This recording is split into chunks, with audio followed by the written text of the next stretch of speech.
अस्सलाम वालेकुम नादरीन, आप रूबरू प्रोग्राम देख रहे हैं और मैं हूं आपका मेज़बान शौकत पराचा।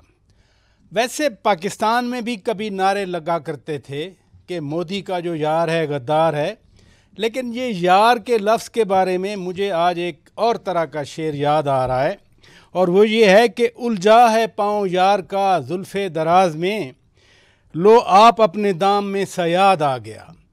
भारतीय वज़ीर आज़म नरेंद्र मोदी साहब बड़ी कोशिश करते रहे कि पाकिस्तान सफारती तन्हाई का शिकार हो, और इस हवाले से वो तकरीरें भी करते रहे। लेकिन आखिर क्या हुआ कि आज अमरीकी जरीदे लिख रहे हैं कि भारत सफारती तन्हाई का शिकार हो चुका। मसलसल सदर ट्रंप भारतीय वज़ीर आज़म नरेंद्र मोदी को शर्मिंदा कर रहे हैं और भारत के अंदर इसकी गूंज आ रही है। नरेंद्र मोदी जी अब चीन की तरफ भी हाथ बढ़ा रहे हैं, रूस की तरफ भी हाथ बढ़ा रहे हैं। सरहदी तनाज़े की वजह से चीन के साथ तो उनकी दोस्ती हो नहीं सकती। हाँ, रूसी सदर के उन्होंने दावत दी है, जिस पर सदर ट्रंप अगेन नाराज़ हो गए। उन्होंने धमकी दी कि टैरिफ को 50% से 100% तक ले जाएंगे। आखिर वजह क्या है कि सदर ट्रंप इतने क्यों नाराज़ हैं? एक और अमरीकी इदारे ब्लूमबर्ग ने तो ये रीज़न दे दी कि 17 जून को जब दोनों रहनुमाओं यानी सदर ट्रंप और नरेंद्र मोदी के दरमियान टेलीफोन पर बात हुई तो उसमें बातचीत के दौरान तल्खी आ गई थी।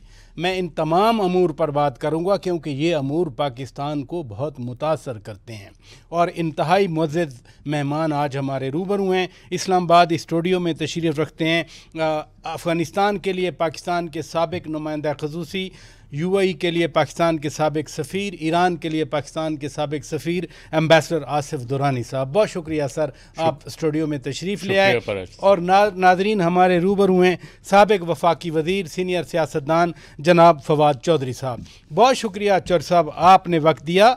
ये ब्लूमबर्ग में चौधरी साहब कल एक रिपोर्ट आई कि इंकशाफ हुआ रादर के 17 जून को सदर ट्रंप और मोदी के दरमियान जो टेलीफोन पर बात हुई उसमें तल्खी आ गई थी। फिर नरेंद्र मोदी जी वहाँ G20 से सीधे वापस आए थे। क्या वाकई नाराज़गी की यही वजह है सदर ट्रंप की, जो मसलसल नरेंद्र मोदी जी को वो एम्बैरेस कर रहे हैं? मेरा ख्याल है जी कि जो ब्लूमबर्ग की रिपोर्ट है वो अभी तक की जो इंटरनेशनल जरीदों में जो एक समझिए कि सबसे ज्यादा एक कम्प्रिहेंसिव रिपोर्ट आई है वो तो यही ब्लूमबर्ग की है।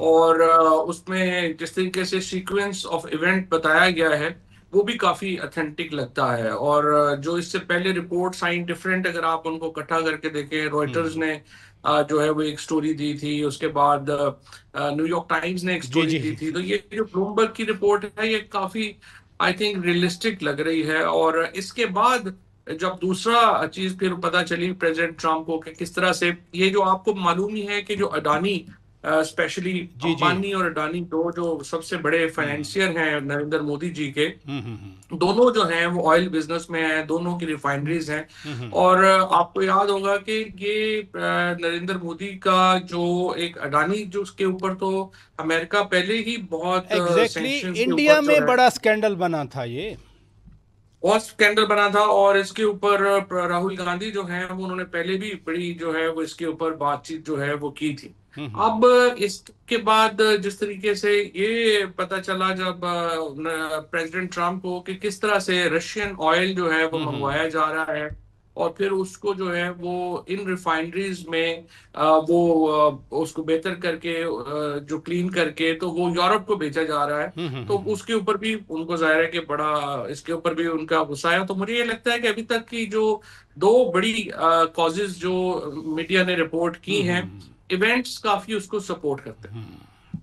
एम्बेसडर साहब, यही क्वेश्चन आपसे कि हमने देखा कि यूक्रेन के सदर ज़ेलेंस्की जब वाइट हाउस में बैठे थे सदर ट्रंप के साथ, नायब सदर जेडी वैंस के साथ बाकायदा तलख कलामी थी, पूरी दुनिया ने देखा, लेकिन उसके बावजूद भी उनका मामला ठीक हुआ, मदनियात का यूक्रेन से निकालने का एग्रीमेंट भी हुआ।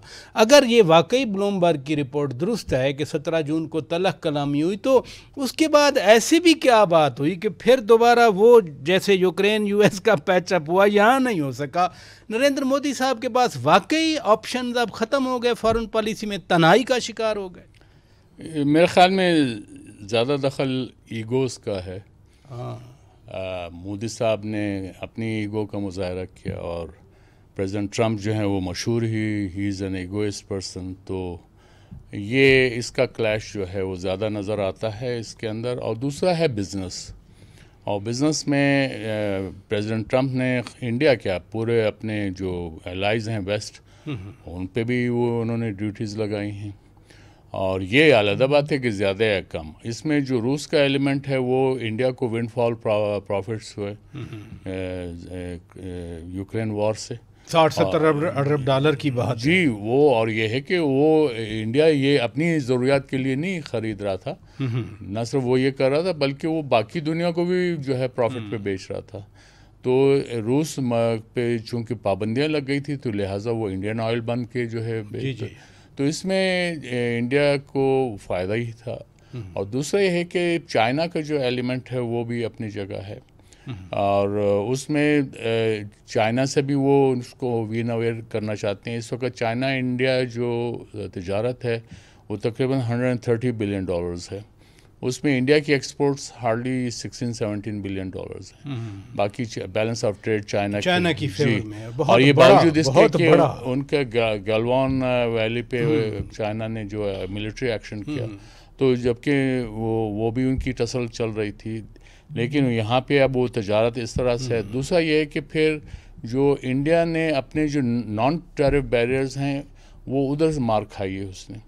वो नॉन टैरिफ बैरियर्स तो हम भी सफ़र करते थे उनके साथ, तो वो वैसे तो कहने को उन्होंने हमें MFN स्टेटस दिया था मोस्ट फेवर्ड नेशन का, लेकिन वो due to non tariff barriers हमारी जो है एक्सपोर्ट्स बढ़ नहीं सकती थी। ये सदर ट्रंप ने कहा भी है कि दुनिया में सबसे रिजिड जो है वो टैरिफ रिजीम, बिल्कुल ऐसे। तो इसलिए बात इसकी चली कि जो टैरिफ रिजीम थी, और प्रेसिडेंट ट्रंप अब चाहते हैं कि जो अमेरिका को ट्रेड में डेफिसिट चल रहा है उसको कम किया जाए। तो इस तरह से वो अब ये बात हो रही है कि अमेरिका के पास hundreds and billions of dollars जो हैं अब टैरिफ की मद में आ रहे हैं।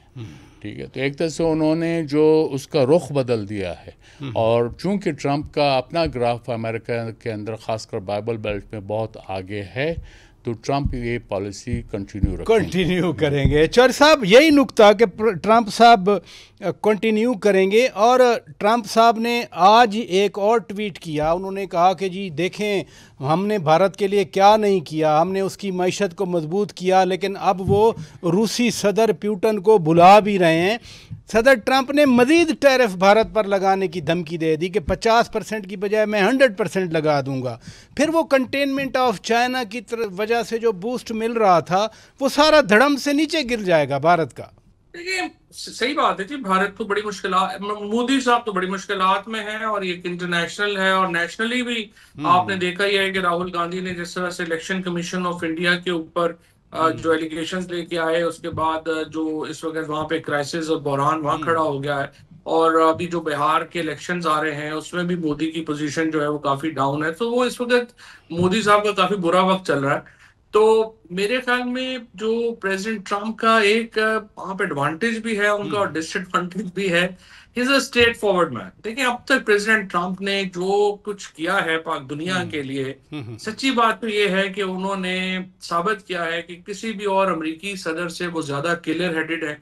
उन्होंने जंगों को खत्म कराने के लिए अपना रोल अदा किया है, सवाए इस वक्त आई वुड से कि चूंकि वो एक फंसे हुए हैं गजा के ऊपर, वो कामयाब नहीं हुए। हालांकि उन्होंने बयानात बड़े सख्त दिए उसको भी लेके, नेतन्याहू के ऊपर उनकी पर्सनल ओपिनियन का सबको ही पता है, जो कि दुनिया से मुसलमान दुनिया से बड़ी मुख्तलिफ नहीं है, लेकिन वहां पे वो कामयाबी उनको नहीं मिली। लेकिन आज फिर देखिए उन्होंने आर्मीनिया और अजरबैजान का बहुत पुराना तनाजा था जिसको उन्होंने खत्म किया।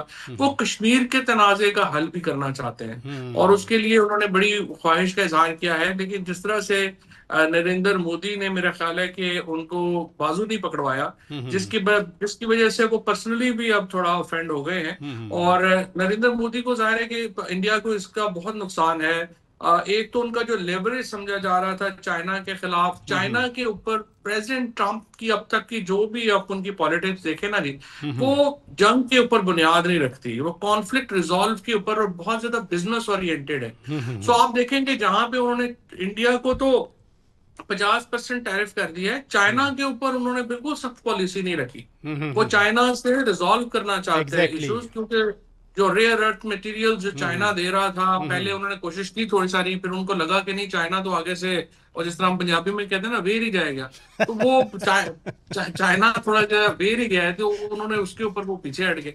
तो फिलहाल मुझे लगता यही है कि प्रेसिडेंट ट्रंप का आप देखते हैं पुतिन से उनकी बड़ी इंपॉर्टेंट मीटिंग होने जा रही है 15 अगस्त को अलास्का में, यूक्रेन के इशू पे। तो उसका भी बड़ा इफेक्ट आएगा दुनिया की पॉलिटिक्स के ऊपर।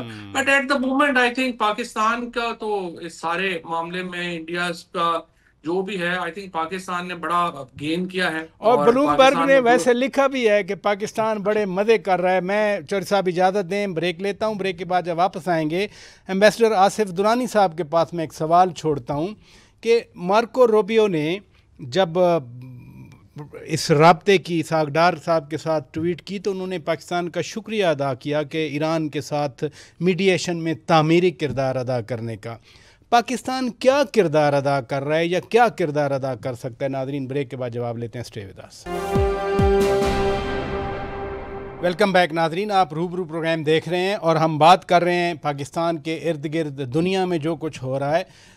पाकिस्तान ईरान और अमेरिका के दरमियान सालसी के लिए, अब तो मार्को रूबियो ने खुद कह दिया, अमेरिकी वज़ीर ख़ारजा ने, पाकिस्तान क्या किरदार अदा कर सकता है? देखिए, एक तो पहली बात यह है कि from the day one Irani revolution के बाद से पाकिस्तान जो है ईरानियन इंटरेस्ट वाशिंगटन में लुक आफ्टर करता है। ईरान का जो डिप्लोमेटिक बैग है वो हमारे एम्बेसी तेहरान से वाशिंगटन जाता है।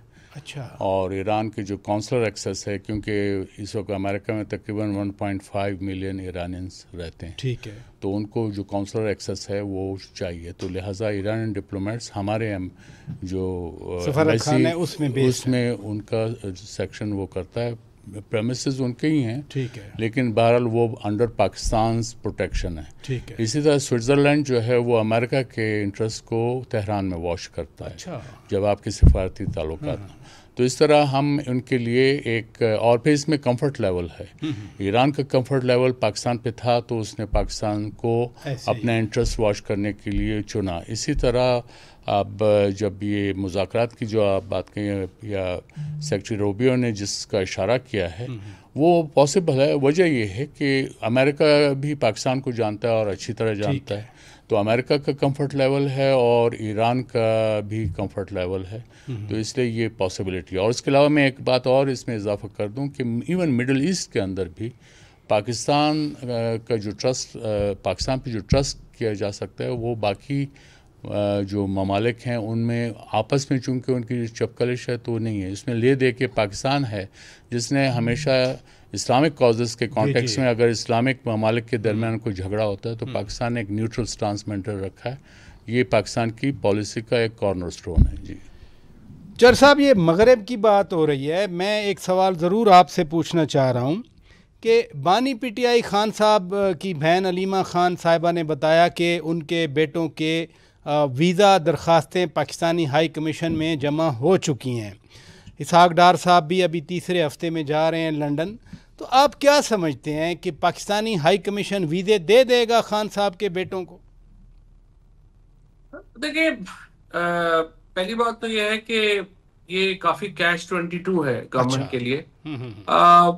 ये बात सही है कि उनको वीज़े जो हैं वो देने चाहिए। राना सनाउल्लाह साहब ने भी आगे कहा है कि उनको वीज़े जो हैं वो देने चाहिए। अब वो अपने वालिद से मिलने आना चाहते हैं तो उसको बिल्कुल नहीं रोका जा सकता। लेकिन जो गवर्नमेंट का प्रॉब्लम होगा, अगर पीटीआई ये फैसला करती है कि उनके बेटों का इस्तकबाल करना है और वो पेशावर में आते हैं, तो फिर देखें उनके बेटों के लिए लाखों लोग जमा हों।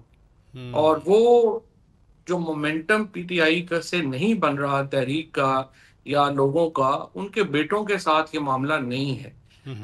उनको हुकूमत को प्रॉब्लम ये जरूर होगा कि अगर वो बेटे आते हैं और वो पेशावर में उतरते हैं और वहां लाखों लोग हो गए, तो फिर हम क्या करेंगे। सो ये मेरा ख्याल है सारी बातचीत यही होगी कि अगर उन्होंने आना है तो वो इस्लामाबाद आए, सीधे अपने वालिद साहब से मिलें और वापस चले जाएं। ज्यादा हुकूमत का एम्फेसिस जो है वो यही होगा कि वो यहाँ पे कोई पॉलिटिकल एक्टिविटी ना करें या उनको लेने के लिए लोग ना आए। मेरा यही ख्याल है कि ये बात ही इस वक्त मेन बरतानिया और इसहाक डार साहब के दरमियान गुफ्तगू अगर कोई हो रही होगी तो यही हो रही होगी। यानी पाकिस्तान, आप ये कहना चाह रहे हैं कि पाकिस्तान की हुकूमत कोई गारंटी ले सकती है बरतानवी हुकूमत से, चूँकि वो बरतानवी शहरी हैं, बरतानवी पासपोर्ट पे वीज़ा मिलेगा, कि ये आएँ और इधर जो है वो कोई सियासी एक्टिविटी ना करें। चौधरी साहब बिल्कुल बिल्कुल, उनकी कोशिश जो है वो यही होगी। और अभी जब एक बड़े सीनियर और सफारतकार भी पाकिस्तान आए थे बरतानिया के, जी जी, तो मेरा ये ख्याल है कि उनसे भी इसी किस्म की गुफ्तगू जो है वो रही। पहले तो वीजा ही नहीं दे रहे थे या अच्छा। देने के तैयार नहीं थे, लेकिन अब मेरा ख्याल है इस पे बात आ गई है। आप सफ़ीर भी रहे हैं ईरान में, यूएई में, और बरतानिया में डिप्टी हाई कमिश्नर भी रहे हैं। मेरा एक जनरल सवाल है, जब इस तरह की सिचुएशन में वीज़ा अप्लाई किया जाता है तो यूजुअली क्या कंसिडरेशन होती है पाकिस्तानी अथॉरिटीज़ की वीज़ा देने या अदरवाइज़ फ़ैसला करने में? देखिए, सेंसिटिव वीज़ा जो है वहाँ हाई कमिश्नर की बस की बात नहीं होती। अच्छा, उसका फ़ैसला फिर पाकिस्तान में ही होता है, और वीज़ा का इख्तियार जो है इंटीरियर मिनिस्ट्री का है। ये जो वीज़ा हमारे सफारत खाने अगर इशू करते हैं तो वो इंटीरियर मिनिस्ट्री का इख्तियार होता है। पहले तो मैनुअल होता था, अब सारा डिजिटल हो गया है, ऑनलाइन हो तो गया इसलिए वो सारा जो इख्तियार है वो इंटीरियर मिनिस्ट्री का है। और उसमें ज़ाहिर है फिर जिस लेवल की आप बात कर रहे हैं और जिन वीज़ास की आप बात कर रहे हैं, तो उस पर तो यकीनन हाईएस्ट लेवल पे ही डिसीजन होगा। जी, तो आप वैसे खुद ज़ाती तौर पे क्या सोचते हैं कि क्या डिसीजन? नहीं, देखिए, उसमें जब आप एक जगह तैनात होते हैं तो you follow the governments instructions. अच्छा, ठीक है, उसमें मेरी पसंद या नापसंद कोई मैटर नहीं करती। जी, तो यही आपका एक ब्यूरोक्रेसी का खासा है कि आप जो एक policy government of the day की है आप उसको फॉलो करते हैं। आपका कंट्रीब्यूशन हो सकता है इस मामले में, आप गवर्नमेंट को अपनी राय दे सकते हैं अगर मांगी जाए। तो अगर नहीं मांगी जाए तो फिर लोग कोशिश करते हैं कि they would not volunteer an information, क्योंकि उसमें अल्टीमेटली फैसला जो है वो टॉप लेवल पे होगा।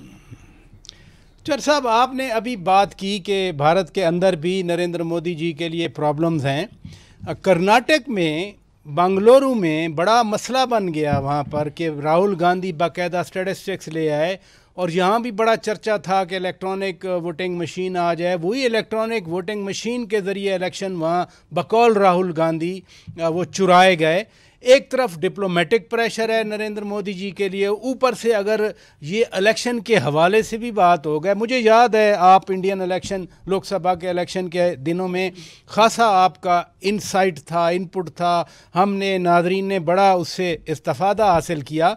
तो अगर ये स्कैंडल भी खुल जाता है इलेक्शन वाला, तो फिर मोदी जी का क्या बनेगा सर? नहीं, मोदी जी तो जाहिर है, देखिए कि इकोनॉमी जो है इंडिया की बिल्कुल पहले तो वो कह रहे थे ना कि बहुत जबरदस्त हो गई है, बड़ा हो गया है। तो एक तो वो हिल गई है क्योंकि अडानी और अंबानी दोनों ही इस क्राइसिस में जो है वो बरह रास्त हैं। और इन दोनों की इकोनॉमी हिलने का मतलब ये है कि अराउंड 2% जो जीडीपी है इंडिया का, वो मुतासर हो जाता है, क्योंकि सारा पैसा ही इन दोनों को उन्होंने बांटा है। अब उसके बाद जो इशू है इलेक्शंस का, राहुल गांधी ने बहुत उसको जबरदस्त तरीके से फोरेंसिक करा के उसको जो है वो पेश किया। मशीनों का इशू नहीं है, इशू तो देखिए ना डाटा का है। मशीन ने तो वोट गिनना है, वो वोट गिन दिया उन्होंने। अब वो एक वोट अगर जो है वो लेट से एक वोटर जो है वो 80 जगह के ऊपर रजिस्टर है और उसने 40 जगहों पे वोट डाल दिया है, तो वो फिर मशीन तो कुछ नहीं कर सकती ना, बेईमानी तो कुछ भी हो सकती है। अब ये जो इशू है बुनियादी तौर के ऊपर मुझे लगता ये है कि बिहार के इलेक्शन तक यानी नवंबर तक तो चले स्टेटस को बरकरार रहेगा, लेकिन उसके बाद जो नितिन कुमार हैं और नीतीश कुमार जी, नीतीश कुमार जी जी जी नीतीश कुमार जो है और उसके बाद चंद्रा बाबू नायडू, इन दोनों ने ही फैसला करना है कि जो हाँ कोalition है मोदी की वो हाँ। कंटिन्यू करेगी या नहीं करेगी। अच्छा, फिर नरेंद्र मोदी जी को दूसरा प्रॉब्लम खुद आरएसएस के अंदर आ गया है, जहां पे आपको याद होगा उन्होंने बयान दिया कि 75 साल का हो जाए जब पॉलिटिशियन तो उसको रिटायरमेंट पे गौर करना चाहिए। ये आरएसएस का जो बयान था ये बड़ा इंपॉर्टेंट था, क्योंकि इस साल नरेंद्र मोदी 75 साल के होने लगे हैं। तो अगर उन्हें हिंदू जो बुनियादी सपोर्ट बेस है राष्ट्रीय सेवक संघ, उसकी सपोर्ट नहीं मिलती और चंद्रा बाबू नायडू और नीतीश कुमार वहां से पीछे हट जाते हैं, तो फिर नरेंद्र मोदी साहब ये साल भी नहीं गुजार पाएंगे। लेकिन अगर उन्होंने बहुत ज्यादा एफर्ट भी कर ली तो मुझे नहीं लगता कि 2026 27 में बीजेपी जो है वो कंटिन्यू करेगी उनके साथ।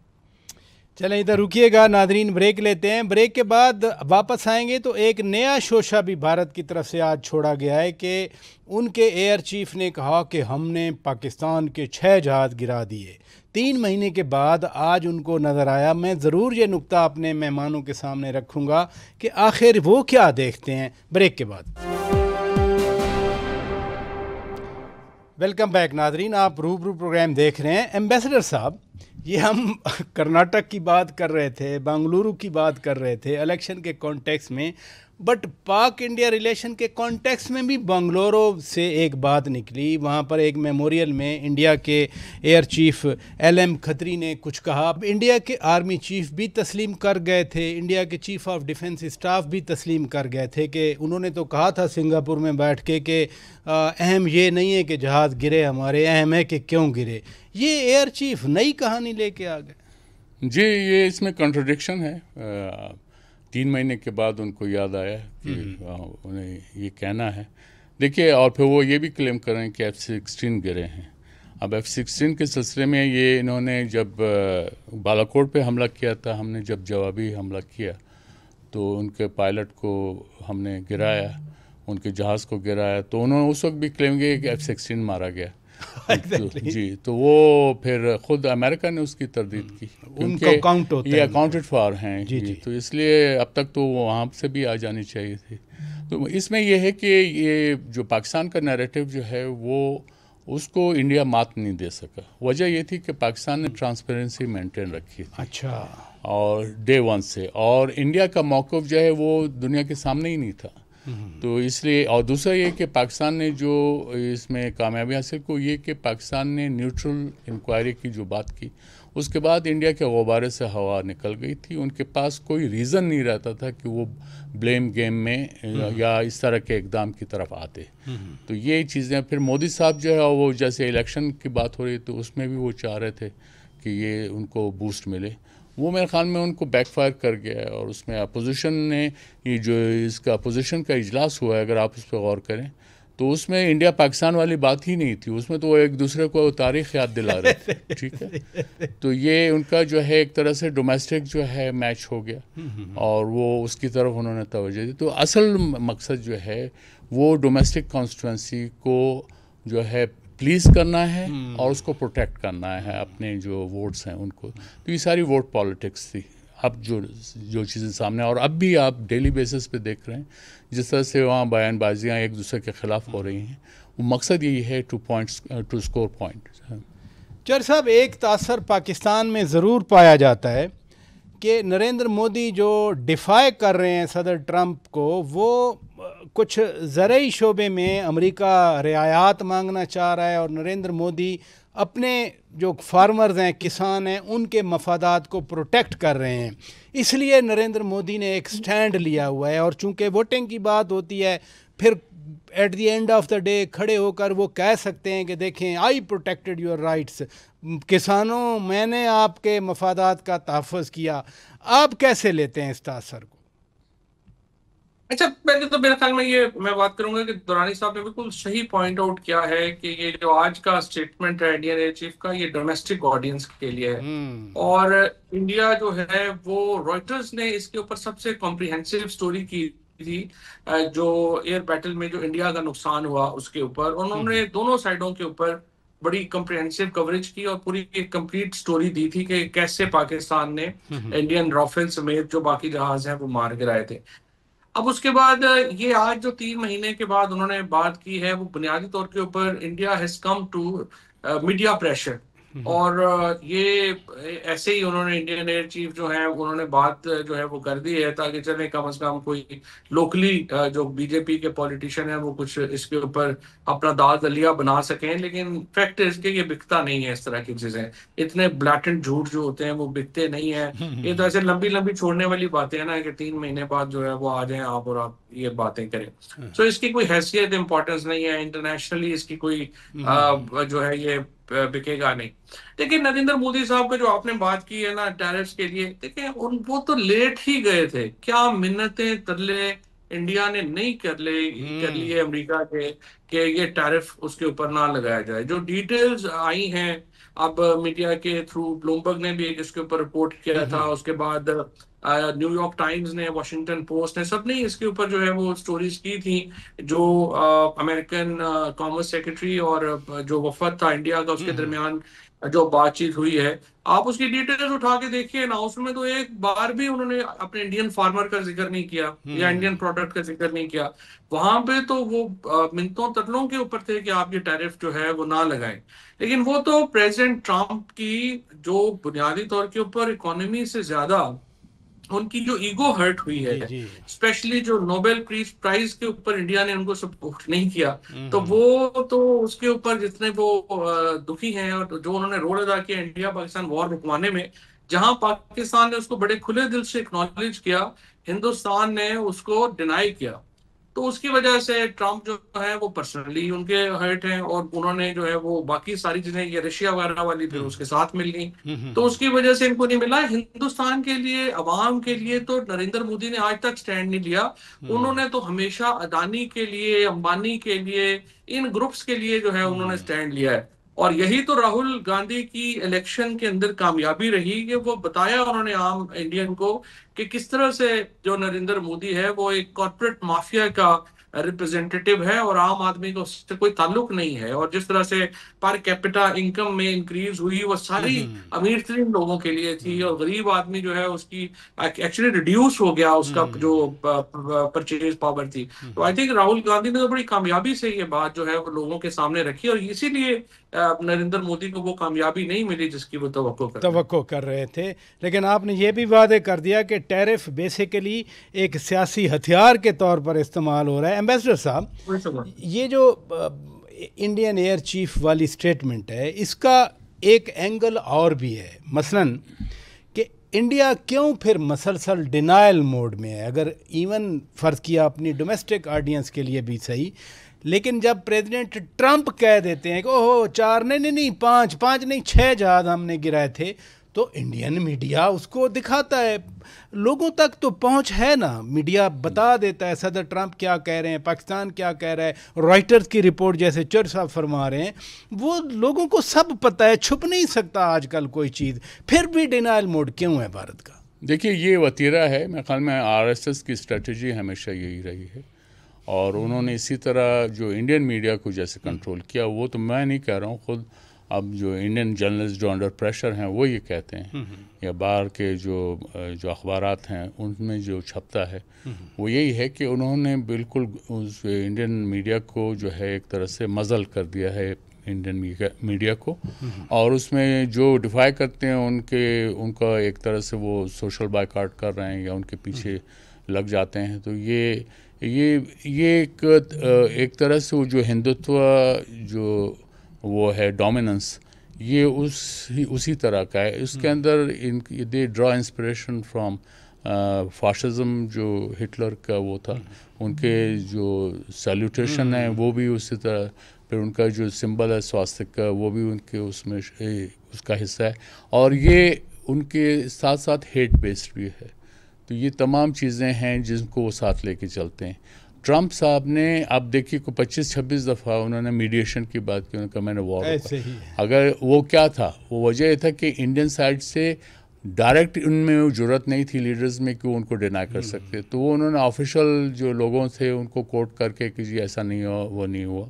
और ये कैसे हो सकता है कि जो जंग का जो खात्मे का ऐलान ट्रंप ने पहले किया, उसके बाद कहीं आके इंडियंस ने मारा। तो सवाल ये है कि भाई आपने ये भी तय हुआ होगा कि कैसे हुआ है। तो इसलिए मेरे ख्याल में इंडिया को जो खिफत उठानी पड़ी है वो एक क्लासिकल एग्जांपल है जो कि फॉरेन सर्विस एकेडमीज़ में बिल्कुल पढ़ाया जाएगा कि इसमें जो है इंडिया ने अपने जो when you put forward your narrative, तो वो नैरेटिव किस तरह से किया जा सकता है। तो उसमें बेसिक जो लेसन लर्न है वो ये है कि आप ट्रांसपेरेंट रहें और उसके बाद you should open your cards as far as possible. So ये जो तारीख बनी है ये बाकायदा तारीख का हिस्सा होगी, ये एकेडमीज़ में ज़रूर पढ़ाई जाएगी। बहुत शुक्रिया एम्बेसडर आसिफ दुरानी साहब, आप तशरीफ़ ले आए। जनाब फवाद चौधरी साहब, बहुत शुक्रिया, आपने वक्त दिया। नादरीन, बड़ी डेवलपमेंट हुई है और यकीनी तौर पर 6 से 10 मई के वाक़यात ने न सिर्फ पाकिस्तान और इंडिया की इक्वेशन तब्दील की है, और न्यूयॉर्क टाइम्स तो लिख भी रहा है कि अब सदर ट्रंप पाकिस्तान और भारत को बराबर एक आंख से देख रहे हैं। वो जो FPAC का ज़माना था कि भारत कहता था कि जी पाकिस्तान इररेलेवेंट हो गया, Pakistan is very much back on international arena. अपने मेज़बान शौकत पराचा को इजाज़त दीजिए। खुदा हाफिज़।